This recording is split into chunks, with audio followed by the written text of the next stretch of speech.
Just under 8 weeks to go. Where does the time go? Time flies when you're having fun. That's right. It is time to get your game face on. Let me see your game face. No, not going to play that game. This is Fantasy Move Makers. We are glad to see you. I'm Lauren Shehadi alongside Eric Mack. Some fantasy owners aren't all about the walks, but with Bud Norris, you still got to stick that hot tag on him, right? Yeah. Some great starts. Yeah, Bud Norris, I said last week that his ownership should rise above that of the Padres rookie starter Matt Latos. You know, Norris might not be that talented, but he's still a very good one, a hard thrower, power arm on a team that can win games and score runs for him. And you see his ownership rising right now, and I think his numbers are going to stay strong through the rest of the season. I think Norris is a nice buy candidate. Also on your most added list, Carl Pavano. Did the Twins get themselves a real bargain with this veteran? Well, he could put some. He's a veteran who could put some starts together, and the Twins are a solid team. They can get him some wins potential, so there is value there. Chris Coghlan is an NL Rookie of the Year candidate now. He is scorching for the Marlins. Gio Gonzalez has righted himself for the A's.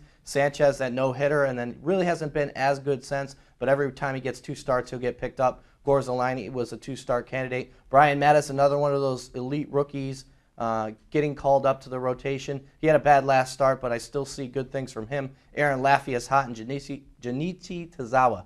Say that 3 times fast. Right. I think he could be a winner for the Red Sox, assuming he can stick in the rotation once Wakefield is ready. You know, Mack, we were talking earlier this week about the move of Alex Rios going to the White Sox, that stacked outfield, obviously. I'm comparing this kind of to the Phillies' rotation.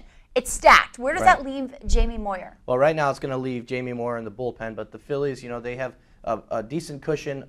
Other than the slow few games they've had of late, you know, they got swept by the Marlins over the weekend. I think they're going to get Moyer back in the rotation. They're going to take a look at Pedro Martinez and then maybe go back to a 6-man rotation. But if Jamie Moyer can transition, he can be a decent lefty, a veteran lefty in their bullpen. As a fantasy owner right now, you can't use Jamie Moyer in any leagues. His value drops to 0 right now. Leads the Phillies in wins and losses. Look at that record, 10-9. Also on your most drop list, a bunch of injured pitchers. Yeah, bunch of nothing. It's mid-August. It's like the dog days of August. You know, veterans figure out they can't make it to the 200-inning mark, and then prospects come up and replace them in the rotation. Right now, there's about 25% of the major league starting jobs started by rookie pitchers. That is an amazing number. And then all these injured veterans you have on this list: Jason Smith, Eric Bedard, Joe Saunders, Volquez, he's out for the next year plus, Dallas Braden, Brett Cecil, he's going to be out until August 20th.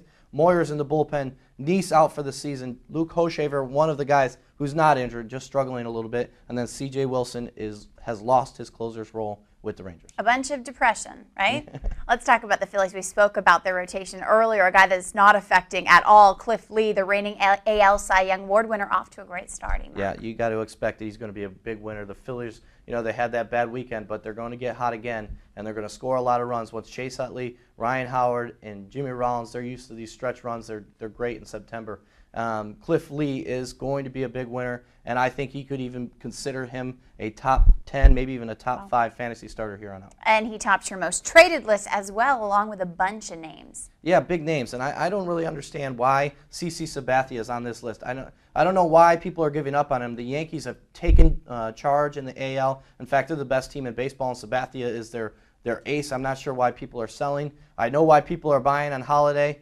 Grady Sizemore a little banged up. Cole Hamels, I still think he's going to be strong in the second half, just like Cliff Lee. Roy Halladay, Rich Harden has been a little disappointing this season, but he has been healthy for the first time, so that's interesting there. And then David Wright, the Mets, and David Wright in general, just sliding down the list. Speaking of depressing, you're in 13 leagues. How are you doing? 13 and fantasy baseball leagues. About 50% of them I care about right now. All right. Well, we hope that you do great. We hope you do great. We hope we help. For Eric Mack, I'm Lauren Shehadi. We'll see you soon.